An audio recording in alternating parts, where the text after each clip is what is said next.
I didn't say another I word. definitely knew, like a while back. I would have You hit been. that Yeah, well, who knows? computer there and Anyhow, blue who button. came out. Yeah. And now Well, it's good August. morning, everybody. Good morning. It is time And, again to look then I at met Principal of Milwaukee. Christian-based And movements. so that's how we figure the Midwest. America has been a tremendously creative place for religions. We've made up religions nobody ever even thought of. Right. It's America, by golly. That's right. It is kind of, there's something to that. I think that attitude is partially why we have this. Brother Todd, good to see you, sir. Brother David. So Joyce, my better half, and nobody will dispute that, she's my better half, she is in Albuquerque right now. Oh, my goodness. With a friend and our goddaughter looking at University of New Mexico. Cool. So we'll see how that works out. They're having a good time anyway, so I guess they're doing a campus tour on Monday. So we're having fun, and I was responsible for myself, and that's not good. You don't ever want to leave me in charge of myself. But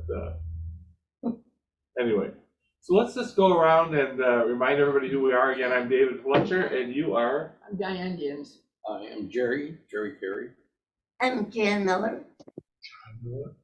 Josh O'Shea. Bill Francis. Todd Treelevin. There you go. So we are here, and then is there anyone joining us on Zoom yet other than? No, just I'm not shop liver. We are happy. I'm Laura. So if anybody is watching this, I'm sure somebody will watch this on YouTube. Zoom or maybe YouTube later. So welcome to you as well. So this is February what? What is the day actually? 19th. 19. And we are about to enter Lent. Yes. So get ready for that. Don't forget pancake supper Tuesday. Oh, pancake supper Right, Tuesday Tuesday, night. yeah, right. We're gonna burn the palms. Honor bombs at 6 o'clock. Which seems like vandalism, but it isn't. It's perfectly fine. And we're gonna have a good time.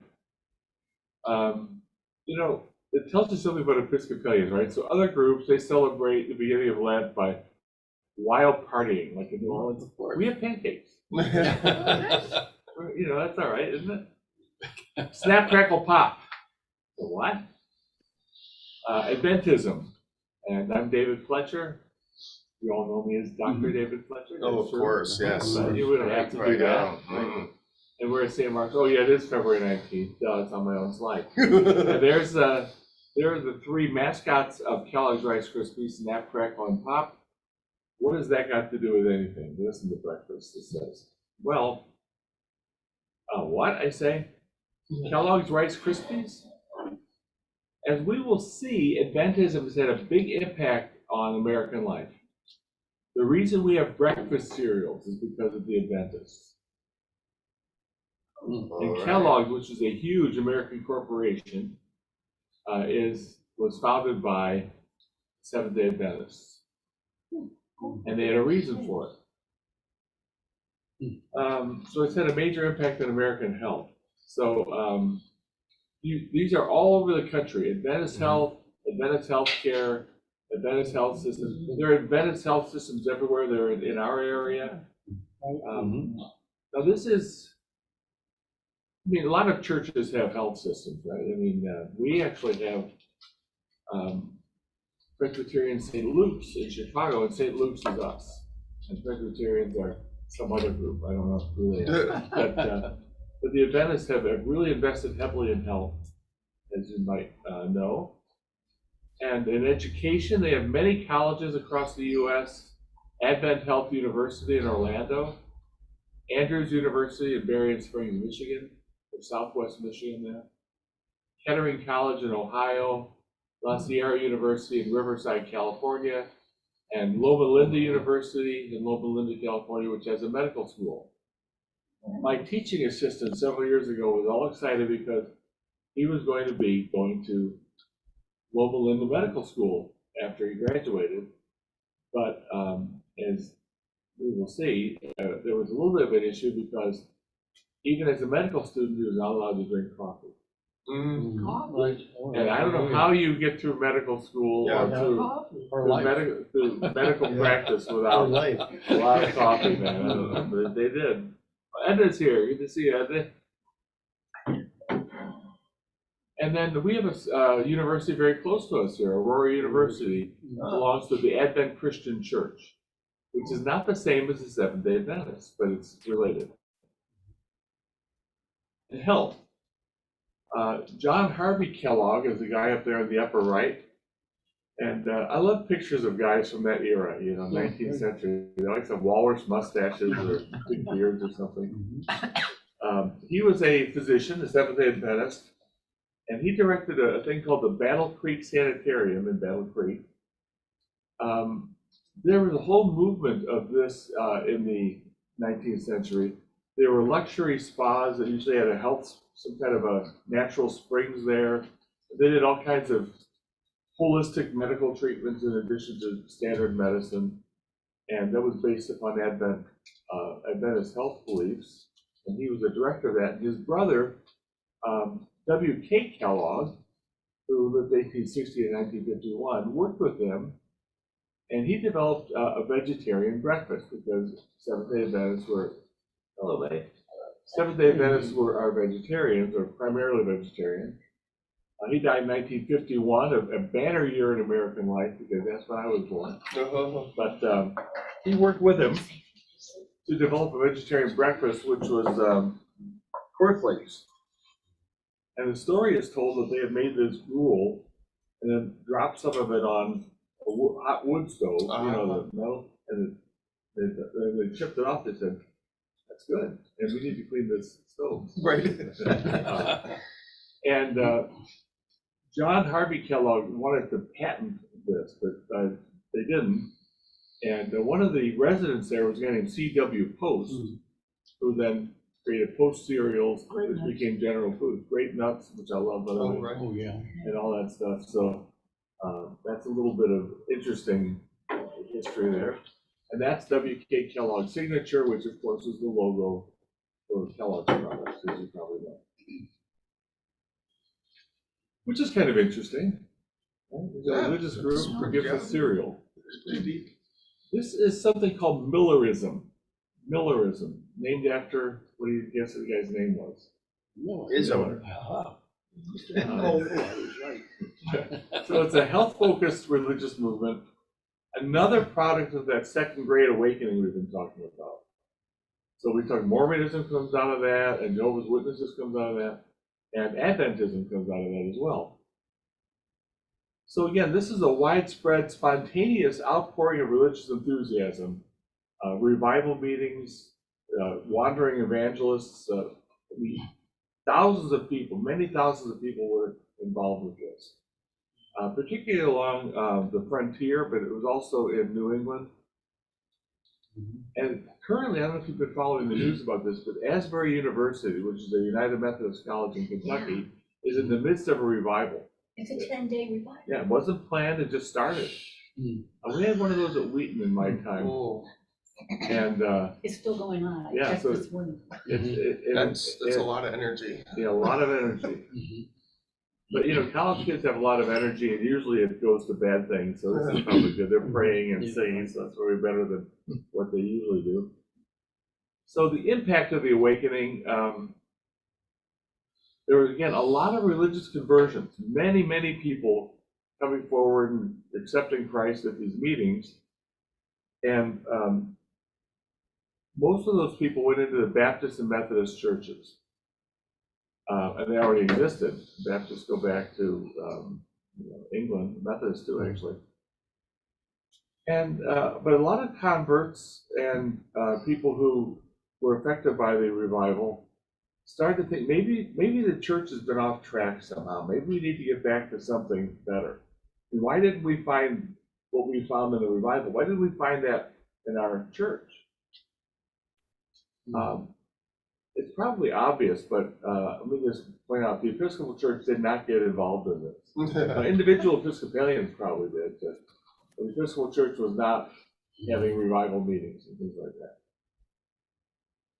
But in any case, this is a map. It's probably a little bit hard to see, but let me see if I can, actually it's hard for me to see. It shows the areas, so that top box with the arrow is pointing to the burned over district. And it's all along the Erie Canal. So all the settlements along there, that's where it was going on. It was also going on at places like Yale and Andover Seminary, and Kentucky became a large center of that activity. And then it spread, as far as Indiana, Illinois, Tennessee, Michigan, and so on. So as far as like a hasty generalization, I think of Yale and the other Ivy as very straight-laced Yeah. and not very hands in the air. Right. Why around there? I don't think their revivals were really hands in the air, but they were a little more straight-laced from what I've been able to read. But there were people who really felt, God's calling on their life, and many of them went into Christian work, missions, and so on. So it's kind of interesting that it would happen out of a place like Yale, which isn't really a hotbed of religious enthusiasm today, as you might know. So that just shows one of those camp meetings. You talked about these before. I don't want to dwell on it, but there's somebody up there, preaching in a little sort of shelter, and people just sort of lying on the ground and sitting up and standing, and a lot of, we very seldom, if you notice George in the pulpit, he doesn't take that pose a lot, right? That's not something you see in Not often. traditional church, but in camp meeting, you want to be heard by all those people, so you have to improvise a little bit. And there's again a close-up of the burned over district. So Western New York was very much influenced by these revivals. Is like Vassar over on the west over there? Is that my geography? Vassar University I'm up in not- Poughkeepsie? I don't think Or is so. I that don't not the think right so. spot? Okay. I don't think so. 'Cause- Isn't Vassar part of Harvard?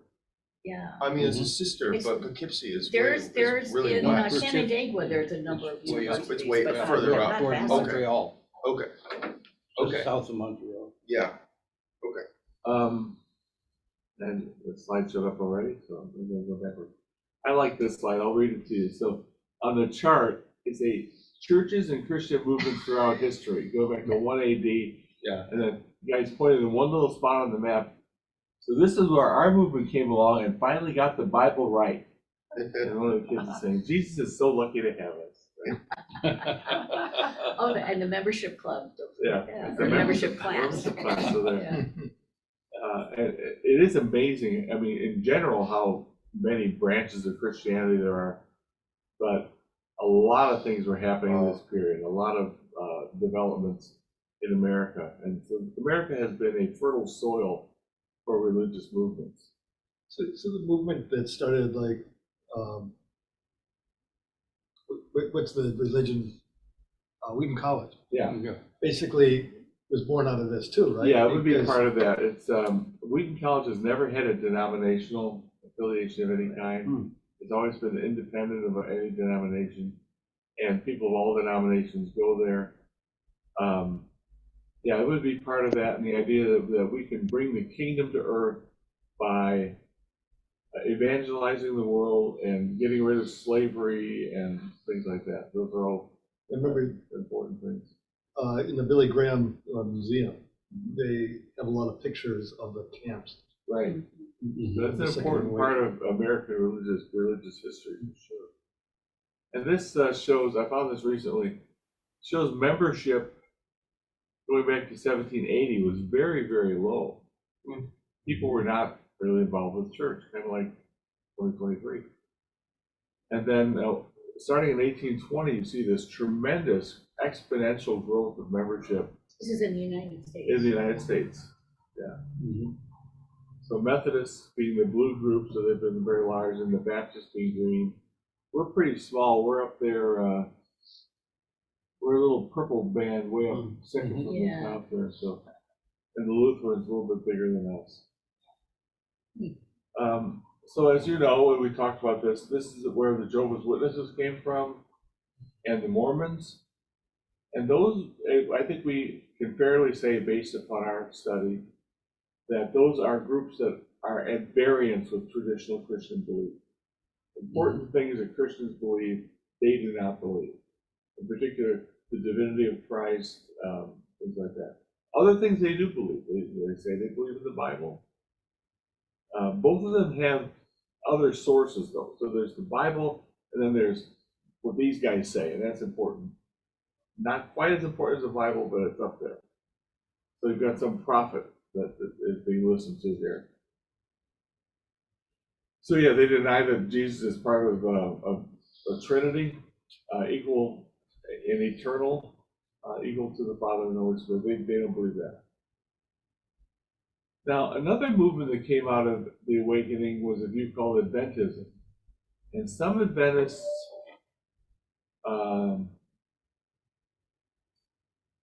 would be more like this. That is, they've got a prophet who they have to listen to what the prophet says, and it may or may not correspond with what Christians teach. Other Adventists, like the Aurora University people, are pretty standard Christians. Now, the second coming of Christ is something that people have thought a lot about over 2,000 years. In our liturgy, we say this: Christ has died, Christ is risen, and then what? Christ Christ will will come come again. Christ will come again. So we believe in the second coming. In the Nicene Creed, he will come again in glory to judge the living and the dead, and his kingdom will have no end. So we believe in the second coming also. How are we not Adventists? We're not. So Adventism is a belief that Jesus' second coming is going to be any minute. I mean, the door is open and it's ready to go. And It seems to me that disciples were right on the fringe of Advent, 7 Wednesday, oh yeah, tied to the hospital.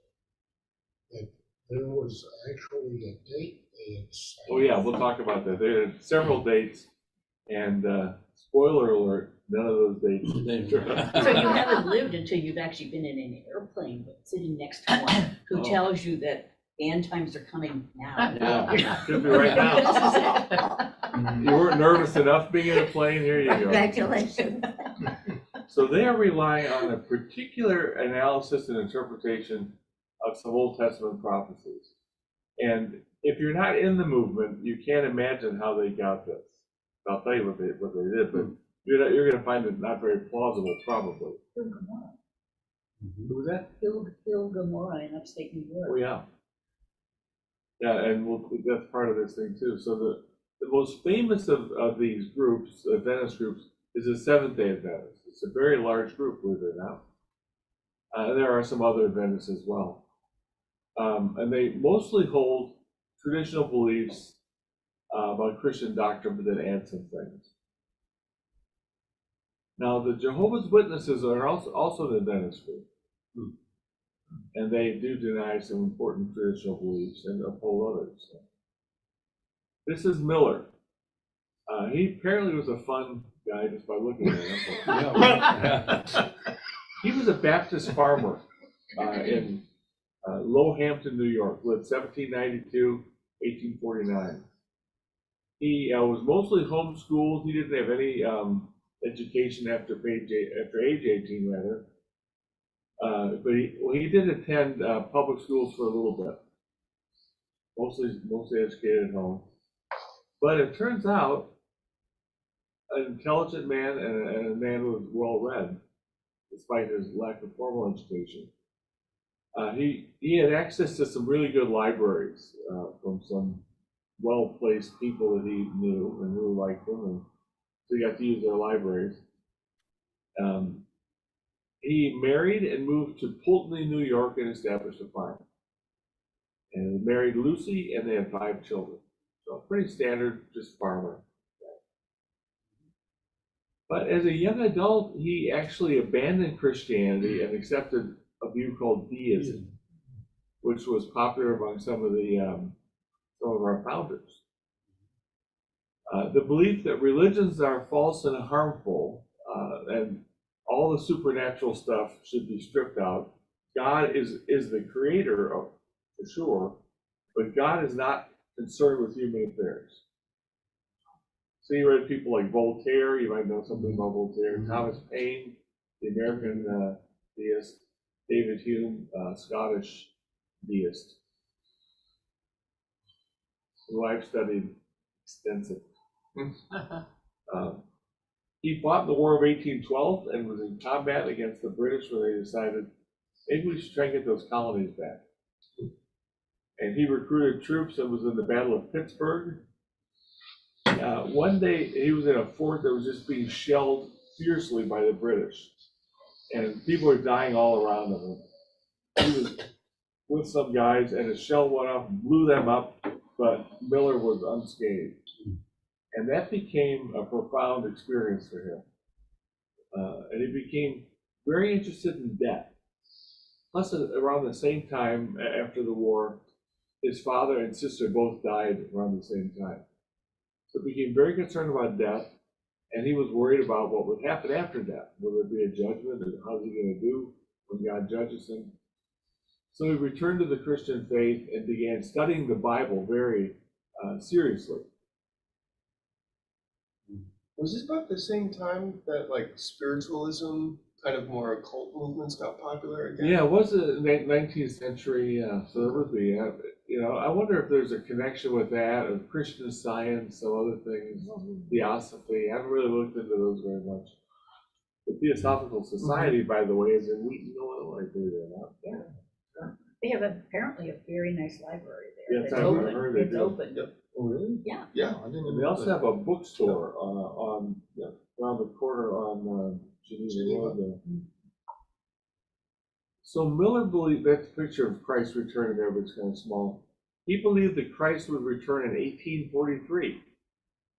Now, where did he get that date? Why 1843?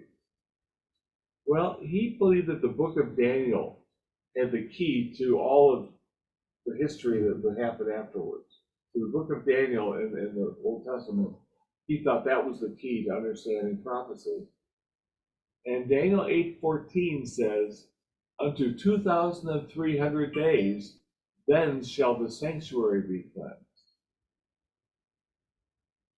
So there you go. 2,300 days from. That's an important question. From what? Right? Oh, yeah. What is the cleansing of the sanctuary? What is that? Miller thought that was the earth's purification by fire when Christ returns. Christ will return, and that'll be a cleansing of the earth. He followed something that he wasn't the only one who did this. He believed in the day-year principle. So a day is not a day, but a calendar year. So 2,300 days. I'm sorry, years rather, from a certain date. But what's the date? Well, the earth will be cleansed by fire 2,300 years after Artaxerxes of Persia issued a decree to rebuild the city of Jerusalem. As you know, in the Old Testament, Jerusalem was always getting sacked and people get hauled out, and then they come back. And so Artaxerxes said, we're going to rebuild the city of Jerusalem and the Jews can go back. And that was 457 BC or BCE, whatever your preference. So Miller said this, I was thus brought to the solemn conclusion that in about 25 years from that time, 1818, all of the affairs of our present state would be wound up. Now,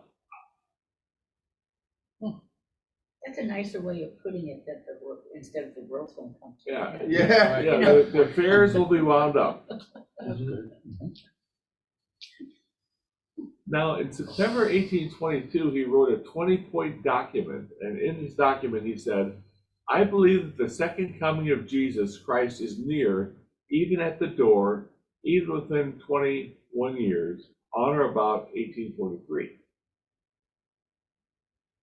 all there. It's right in the Bible. It's got to read it. Of course, And you Of have to course. know your math. you have to know your math. And you, In certain historical archaeological documents of the Right. time. Is what Artaxerxes first says, like Esther, right? Is that the story of Esther? Oh, Does that correspond with remember. that? I'd have to look that up. Because that would be like the return. I thought To that was the Jerusalem, return. yeah. Yeah, like bringing. So we got that, and then a couple. Micah. Yeah. Anyway, I'd be interesting to see what his other documents were. But the interesting question is, what makes you think that the cleansing of the sanctuary is Christ's return? Christ wasn't even, they didn't know anything about Jesus in the book of Daniel, for he hadn't been born yet. He had centuries from being born. It was all being predicted. Not only will he come, but he'll come back, cleanse the sanctuary, and end the world. So he published articles in a Baptist newspaper that was published in New England. And in 1834, he published a booklet, Evidence from Scripture and History of the Second Coming of Christ, about the year 1844, exhibited in a course of lectures. That was his book. And there were two kinds of response to this. A lot of people were very excited about this and thought, oh, he's figured it out. We need to get ready. Christ is going to return. We're almost at the end of history. And other people thought, like I would think, what?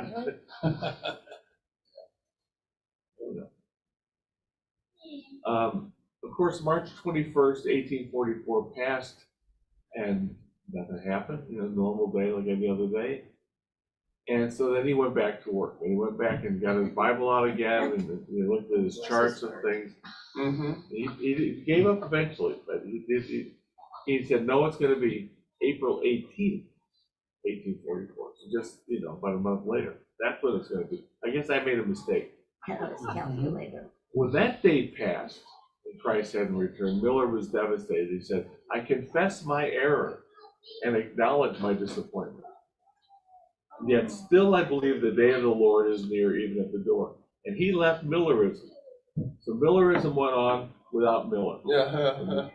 He said, I'm out. He started a beer company. Yeah, that's right. Yeah, right. I don't think he did that. This is reliable. Yeah. No, absolutely. Another preacher, Samuel Snow, picked up on his method of interpretation, and he came up with his own prediction.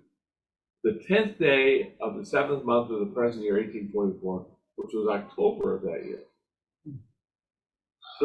And people were, getting excited about this and being disappointed. And so now, Mr. Snow figured out it's going to be October 22nd, 1844. And everybody believed that. A lot of people And did. it's all the same year. That's Yeah. what is amazing I to thought- me. It's all the okay. same year. You can say something and people say, oh, David says that, then we should believe it. That doesn't happen. But you would have to do Something years must of be right. research. It was the research first. Oh, it's just, you have to have the wacky idea that Artaxerxes is somehow connected to anything, right? I don't know. That seems weird to me, but he didn't set an exact date. But he said, my principles in brief are that Jesus Christ will come again to this earth, cleanse, purify, and take possession of the same with all the saints sometime between March 21st, 1843, and the same date in 1844. To give you a 1 year, somewhere in there, and people got excited. And that day passed, and as you know, probably after March 21st, 1844, nothing was changed. There's a drawing of some people, and whether this really happened, there's some dispute, but people like getting up on the roof in ascension gowns, and then, but generally it was a great disappointment, it was called. And this was devastating. And a lot of those people left Christianity for good and thought the whole thing was baloney. Because you get people probably who gave up jobs, who Yeah. either stopped getting married, or who, either or went into debt so they could buy like a compound for other people to live in while they were waiting. Like, Yeah, I'm so- thinking of the farmers upstate New York. Yeah, That's planting time. Well, So yeah, you think sure, the world's yeah. gonna come to an end? Would you plant? No. what's the point? right? Would you clean houses with water or? I wouldn't. Anyway. I'm like, please, I told her, I said, I'll vacuum, but it's just gonna get dirty again. We have a dog. Yeah. Well, That's it's my like a philosophy. divine cleansing. One person is quoted as saying, our fondest hopes and expectations were blasted. And such a spirit of weeping came over us as I had never experienced before. We wept and wept until the day dawned. People really felt bad about this. And So what's going to happen to this Millerism? Is it going to die out? Obviously it didn't. Many thousands again rejected Millerism. Some went back to normal churches, but many left the Christian faith. The remaining ones got together and convened the Mutual Conference of Adventists. What are we going to do now? And they formed a loosely knit fellowship called the Evangelical Adventists. And that's the foundation of all the modern Adventist churches. So they thought, well, Christ is going to return soon. These attempts to set a date, which, by the way, Jesus explicitly says, I don't even know the date, but anyway, these attempts to set the date have failed, but we need to keep that spirit of anticipation. Christ is going to return. I've seen some scholarship arguing that you can see a shift in the Pauline letters from earlier to later that have the same idea. Yeah. The early Christians thinking the second coming, Jesus saying, some of you will not see death until the Son of Man is revealed, sort of thing. Right. And then you can see some of the ways that Paul's teaching changes from the later. We're to be like, well, he's not back yet, so we have to actually pay attention to administration. Well, what it was, people died. He had said Jesus would be back before they saw death. And then people died. And so he had to rewrite it. Yeah, all right. Well, that's an earthly death. There's always a way. Okay. Yeah. You've heard it all. Yeah. So a lot of people thought the dates weren't correct, but the prophecy was right. They became the Advent Christian Church, Jehovah's Witnesses. But some thought that the problem was the cleansing of the sanctuary is not Christ's return to judge the world. It's something that happened in heaven on that day. See, that's a good move. It happened. What are you guys talking about? Jesus went and did this. And so what did he do? A pre-Advent judgment. Before Christ returns, he's judging who is really in the book of life. And apparently, it's a big book and it takes a long time, so he's still working on it. Well, that's good to know. Yeah. And still working on it? Yeah. Yeah. And it actually did begin in 1844. So the prophecy was right, but you were wrong about what the cleansing of the sanctuary is. And when it's all done, then Christ will return. So he went from the holy place to the most holy place in heaven, and he's reading the book of life. And we are still expecting the second coming, and we are Seventh-day Adventists. Well, doesn't that make a lot of Episcopalians like Seventh-day Adventists too? Because we believe Christ is coming again. Yeah, we don't It's think part that. of our liturgy. Oh, we do think, believing in the second coming is not what makes you an Adventist. Yeah. It's believing that we figured out the timeline in some way or another, whether it's specifically a particular date in 1843 or whether it's like, in our lifetime. Now, I grew up in a church that taught we were going to be raptured, and I honestly didn't think I would ever live to be 71. And I like to tell people that I would take better care of myself. Yeah. And, well, we're all going to get raptured. And that's kind of Adventist, right? It's kind of that, because there's no reason to think it's going to be, before I think we thought it was going to be like in the 1970s or something. So anyway, but it's not called Adventism. So what's unique about the Seventh-day Adventists is this particular interpretation that the cleansing of the sanctuary has happened, it's still going on, and when that's done, then Christ will return. Now, the Seventh-day Adventists have 200, operate in 200 countries, so they've been very active in mission work. And worldwide, they have 14 million members. It's pretty big. Thank you.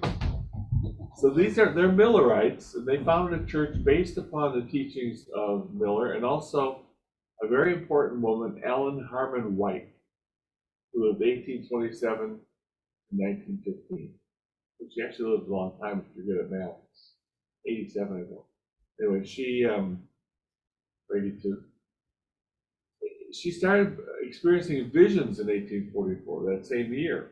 And her family had become Millerites. She was 17 when she started having these visions. And she had 2,000 visions or dreams. A lot of that happened in public meetings. And she, oh, God is speaking to me, and here's what we're gonna do. And so they believed that she was a prophet. And her teachings would not be above Scripture, but you understand Scripture through Ellen White's prophecies. And whenever you see that in a religious movement, run.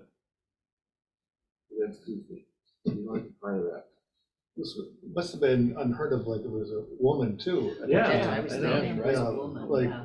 It's Joseph Smith and Yeah, all guys. all guys. Well, recently, just really recently, they've got a woman on their general council, and they haven't had one in all these years. They've never had one.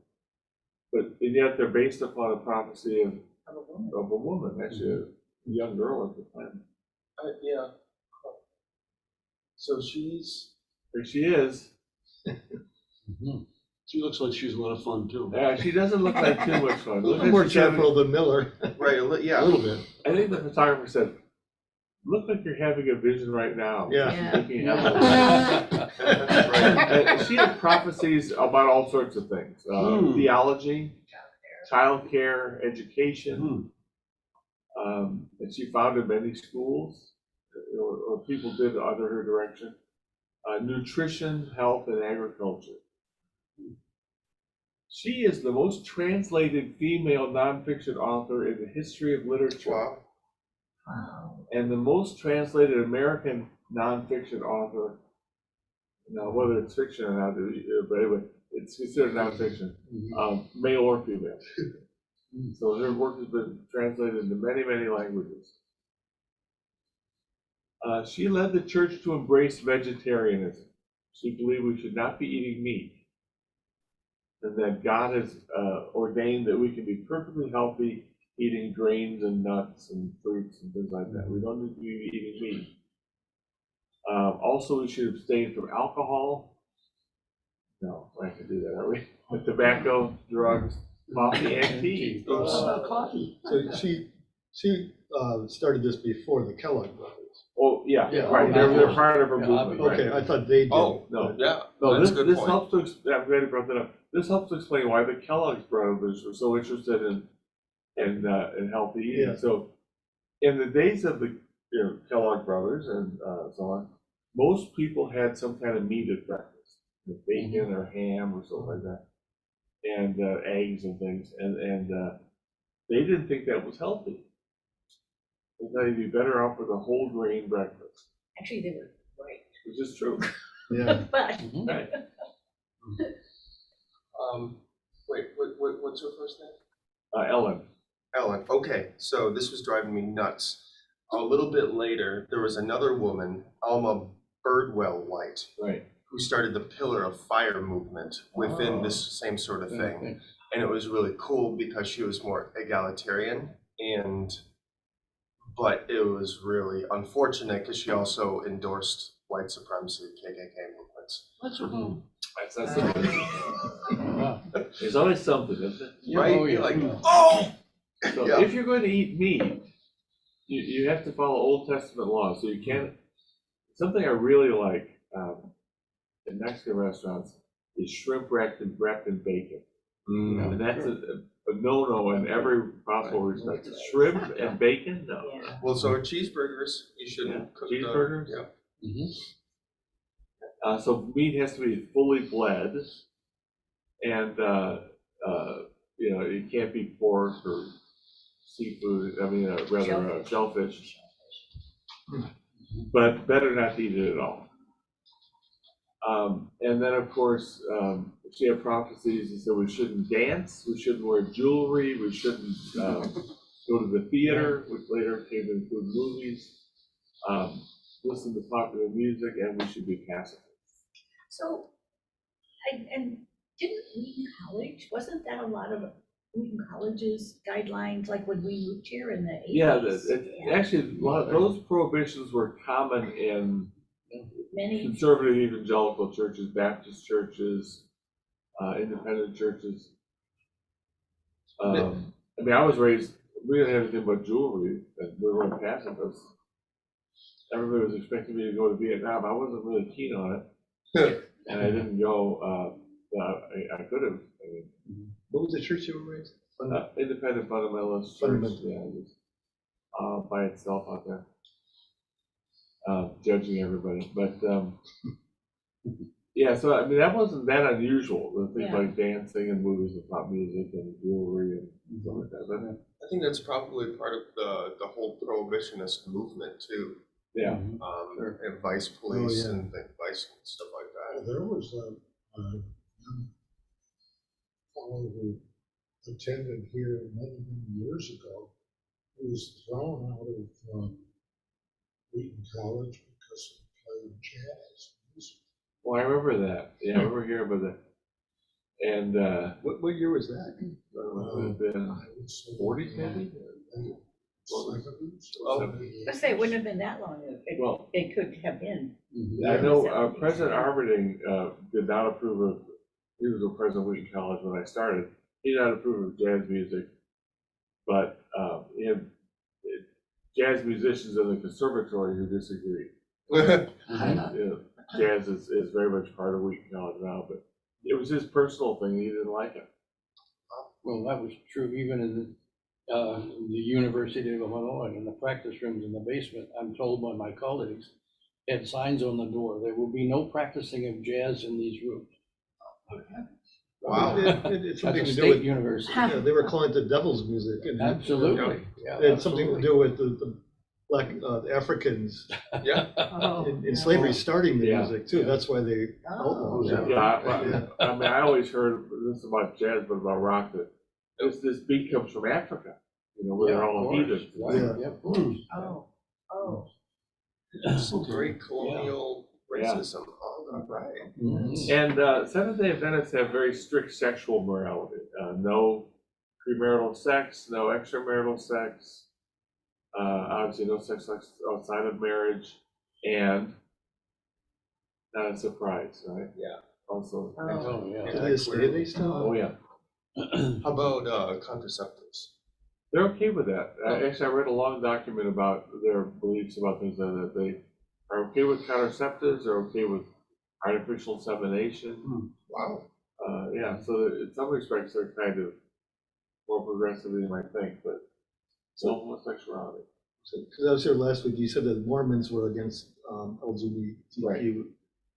I missed the one before, the Jehovah's. They are too. Definitely, okay. And Pentecostals are going to be, we'll think for next week, they're going to be against it too. So, Spoiler alert. yeah, What was their view towards education? they're very positive towards education. And, White inspired the founding of many. They have a whole parochial school system, so, school all the way from kindergarten through college. Because Jehovah Witnesses. They're not, yeah, they don't believe in it, right? And Mormons are okay with it. But yeah, Jehovah's Witnesses are against it, and Adventists are in favor of it. Yeah, so these groups all have their own little quirks, and they're not won't necessarily forbid what you think they're going to forbid, but then sometimes they do, like homosexuality. They always agree on that. Unfortunately. Now, contrary to all other Christian groups since year one, she insisted that Christians should worship and rest on Saturday. So just like Judaism, the Sabbath starts Friday night. Right. And on Saturday, you should worship. Sunday, that was a mistake. We should never be worshiping on Sunday. We're going to worship on Saturday. And we're going to, strict Sabbath observances, so no housework. You have to, it's the kind of Sabbatarianism where you're not allowed to really do anything on the Sabbath, which many other churches in those days had for Sundays, which is why stores would close and things like that. Even when I was a kid, that was pretty bad. Oh, yeah. Very attorney, and our next door neighbor was an Adventist, and he was a carpenter. And my dad did a lot of legal work for him. And he would come to the house, and he would look at his watch and say, my goodness, it's 6 o'clock. Yeah. He left, gotta go. And then he would come back on Saturday night at 6. Yeah. And they would resume the meeting. Uh-huh. You know, I mean, Yeah. it was- That's pause and then unpause, play. Put it on pause. There you are. come Yeah. back. So if you think about Orthodox Jews are about Sabbath, that's the same basic idea here. You know, I had spent like 8th grade through high school in a Baptist denomination that was Sabbatarian. So a lot of similar things. That's interesting. So in the sixties, in Pennsylvania, they still had blue laws. Yeah. And the businesses could not open on Sunday Oh, yeah. afternoon. Right. I mean, that was after 1964 and before 1967, they changed the law. And my family, my grandmother's family owned supermarkets, and so used to be they could count on having Sunday off. And then Right. all of a sudden, Mm-hmm. they had to open the supermarkets. What affiliation is Chick-fil-A? Because they're closed on Sunday. Yeah, well, Where that's, are they? that, they are conservative evangelicals. They, I mean, the main people. I've met actually those guys. They used to hang around the philosophy department. They just thought one of my colleagues was the wisest guy in the world, and they just loved to talk to him. And he's pretty wise, so I, a guy named Mark Talbot. Maybe he had a lot of stock or Chick-fil-A. Yeah. Right, yeah. If he's smart, he does. I think it's family owned, but Yeah, I think so. like the individuals, Chick-fil-A's are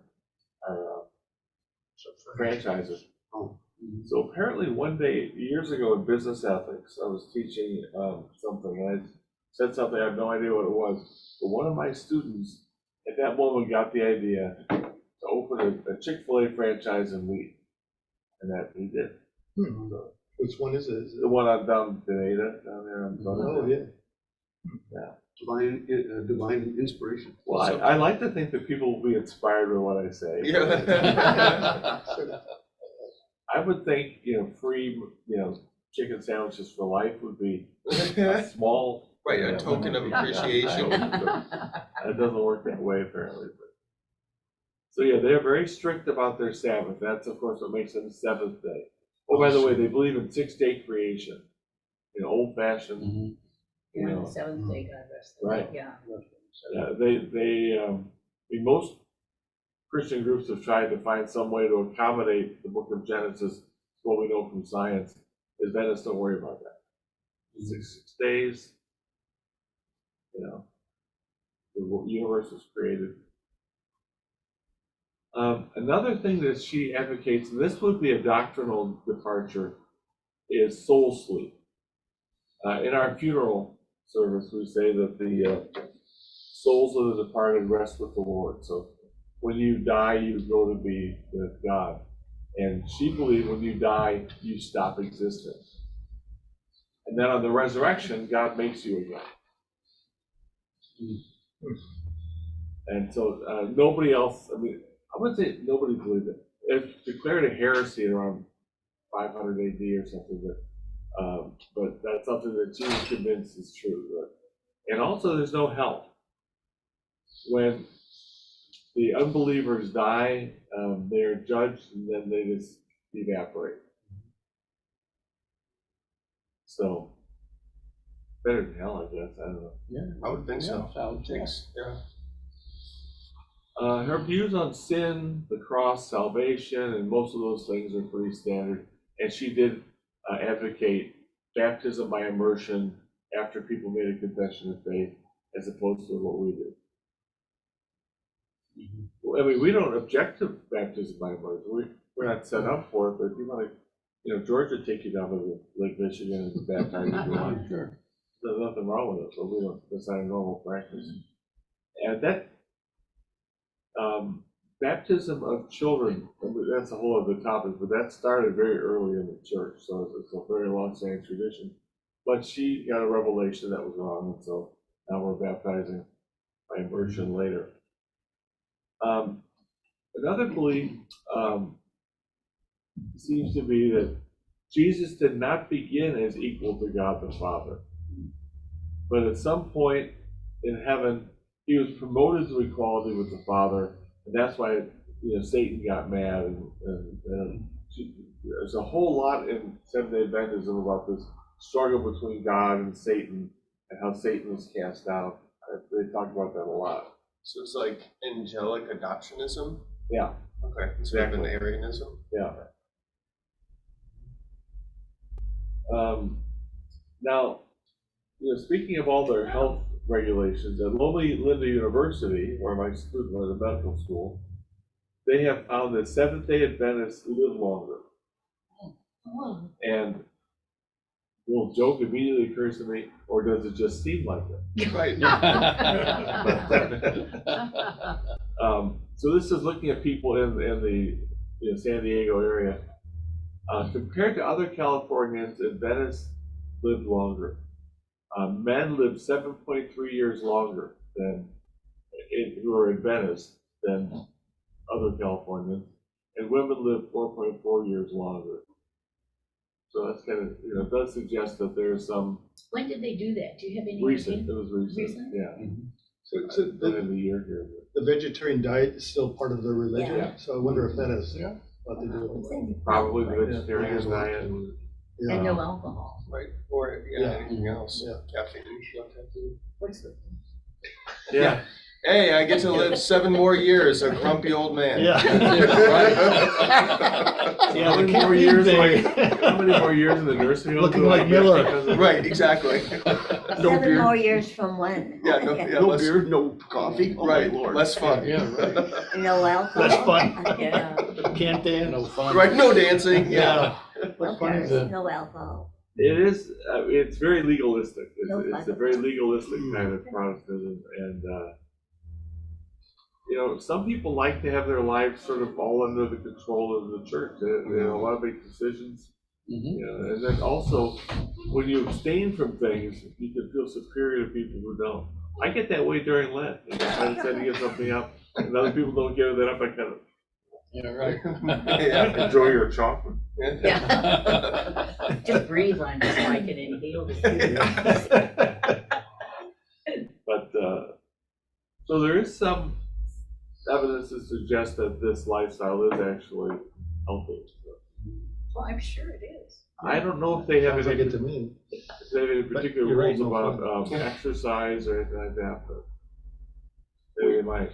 Well, you can't dance, so. Right. one of those things, maybe the exercise is out too. Yeah. It Yeah, was too much cardio. interesting that when Hinsdale Hospital went through a major fundraising activity, probably in the early 60s, and replaced the original building.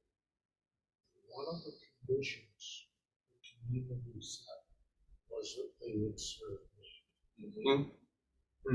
patients. Prior to that, you got an edgy burger. Oh, That's what I eat all the time. It must have been after the sixties, because we had all our children there. And I think even one was born in 76. It hadn't been any. Wow. wow. Well, that's consistent with Yeah, what but they. they had great children. We had fresh Sundays. Ice cream was. Oh, when I was in Central Space Hospital, they wouldn't let me have whiskey. Oh. Yeah. Maybe they're Adventists. Other Adventist bodies, by the way, exist besides the Seventh-day Adventists, and they rejected Ellen White's claim to be a prophet. They said, "This is baloney. We don't buy this." And Not gonna let a woman tell us what to do. Oh. and that's the Advent Christian Church, and they are considered a standard evangelical denomination. They're not considered doctrinally sketchy in any way. And again, they have Aurora University. Their grandkids getting baptized there. Yes, I know. Right. So, but they're not nearly as large as Seventh-day Adventists. And then next week, the Pentecostal movement. That'll be the end of my little series. Then we have something else coming up after that. So Pentecostalism is something else that starts in the 19th century, and we'll learn about it and learn about the different varieties of it. And it'll be fun. We're no Christian Scientists. Yeah, we haven't scheduled it. We can do that some future time, maybe. I went to Duquesne University, and the Catholic, the Roman Catholic Pentecostal movement. Yes, No, Started that's there. right. But they kept on inviting me to the after church food. Where's And then I, at Duquesne University in Pittsburgh. Okay, Pittsburgh. Pittsburgh. It's in Pittsburgh, Pennsylvania. Is that where you're from? Well, no, Oh. I was born there, but I was not from. Okay. But I went to school there. I think- It's a military family, so. Oh, okay. At Duquesne University? Duquesne, Duquesne. I think that movement lasted maybe 10 years. Yeah. And then it just kind of It's kind of dissipated. petered Fizzled out. out. Yeah, I wouldn't know because I wasn't following it. yeah, And we'll find out the difference between Pentecostals and Charismatic. okay. Yeah. Sure. This is all very confusing to me. Yeah. It really is. What do you Too many, understand? too many different. I've never heard of it. Branches. Is that, that's a real thing, the charismatic? Oh, Oh, yeah. That's a whole. See, I So- didn't even know and about then- Adventism to. They're Yeah. Charismatic Episcopalian. And then, well, then you get the difference between like uppercase and smaller case. So you can have a charismatic African. either movement or character that some people have, some people attending a church can have the charismatic ideals. But then there's actual Pentecostal denominations. Right. So I'd say that Mhm. like the Seventh-day Baptist, which was just Baptist that was Sabbatarian, like there were a few local churches that were very Pentecostal in character, but was not part of Pentecostalism. It was like a small p, So yeah, it does get really confusing. There's lots of like overlaps and Probably why a lot of people just Adaptive. stay with the religion they were born into. Yeah. Yeah. It's a lot Sure. easier. American Methodist. AME Church? Yeah. African Methodist Episcopal. Yeah, how do they, They're a kind of Methodist church. They're not Episcopal. I mean, the United Methodist Church, they used to be called Methodist Episcopal too, because they have bishops. But they're only bishops for 10 years. Yeah, they're not like bishops that we would have. But African Methodist Episcopal, so they're, I don't believe that they're necessarily Pentecostal. no, But they I wouldn't say that. probably a little livelier than we are. Well, that wouldn't take. Yeah, that grew up in the early 1800s in response to kind of a racist hierarchy. Yeah. So the Methodist Episcopal Church, like it was like one church elected a black bishop, and the whole conference said, no, you can't do that. So all black parishioners said, hey, bye. Out of here. Yeah. I mean, do they have the Episcopal looks like? No. The Episcopal is only because of bishops, Right. like David said. Oh, yeah. It's only. Oh, So yeah, that's what the word Episcopal means. Episcopoi is bishop. So it has to do with the structure. Now, originally Methodism comes out of Anglicanism. Yeah. Yeah. Hmm. And Wesley was an Anglican priest. But he's from England. This class is over. We'll just talk for a second. Yeah. So he came over here and was evangelizing in Georgia primarily. But and then the movement was growing. He was getting a lot of converts, and he was having trouble getting bishops. There were no bishops here, and he couldn't ordain any clergy because he wasn't a bishop, and the Church of England bishops would have to ordain bishops for the Methodists. And so that's why he broke from the Episcopal or Anglican Church, so he could ordain his own clergy. Yep. I'm gonna go ahead and shut Okay. down the YouTube now since we're done. Thank you all for coming. Thank Good you. to see everybody. Yeah. I'll see everybody Bye, in a couple Anna. minutes in church.